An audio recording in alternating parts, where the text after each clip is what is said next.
और दोस्तों अब हमारे भी हो चुकी है अब पूजा की तैयारी। और सब बहनें लोग यहाँ पे अभी पूनम भुल्ली के यहाँ ये गृह प्रवेश के लिए यहाँ पे हम पूजा की कीर्तन भजन की यहाँ पे ये तैयारी कर रहे और फोटो वगैरह सजा रहे। और ये देखो भगवान जी का पूरा दरबार सजा रहे हैं।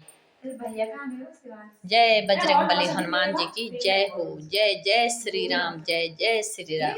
और जय हो हमारी सब बहनों की जय हो। सब लोग देखो पूजा सजाने पे लगे हुए हैं। ये सब बहनें हमारे यहाँ पे पूजा सजाने पे लगी।